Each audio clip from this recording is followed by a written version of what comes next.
you are first. I'm Brendan Reimer with the Canadian Community Economic Development Network, and we've been attending, participating and advocating here at the meetings with the Council of Federation with the premiers, where one of the things we're concerned about is the negotiations that the federal government and the implications are for the provincial and municipal governments as well are negotiating with the European Union on a comprehensive trade agreement.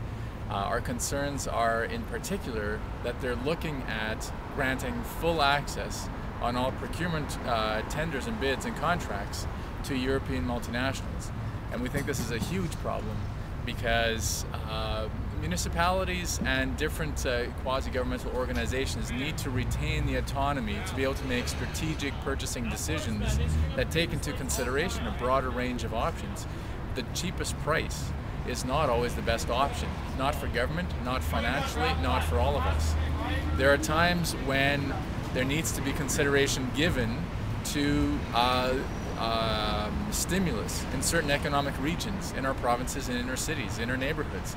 There needs to be consideration given to the ethics behind the contracts and the companies and the practices. There needs to be consideration given to what are the social economic implications and around poverty reduction. If you can buy from a company that is demonstrating that they're taking people off of welfare, creating jobs, you not only are having the financial payback of payroll and income taxes, you're also saving the money of unemployment costs. If you can spend marginally more on a company that is achieving this, the financial payback is a plus for you. And never mind the social implications of creating job opportunities and employment opportunities for people with barriers to employment. Why would we want to give up the right to make those kinds of strategic purchasing choices?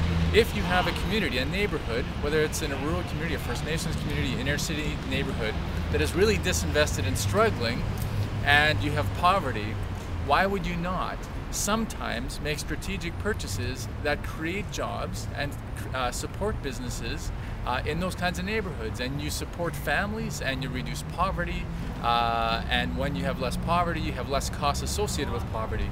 And if there are some times, and it's not all or nothing, but it's about balance, if there are some times when you could give some consideration to some of those kind of impacts, it's a better financial choice, it's a better public service choice, it's a better community choice. And it's really important that municipalities retain the right to be able to do this sometimes strategically for the good of all of us.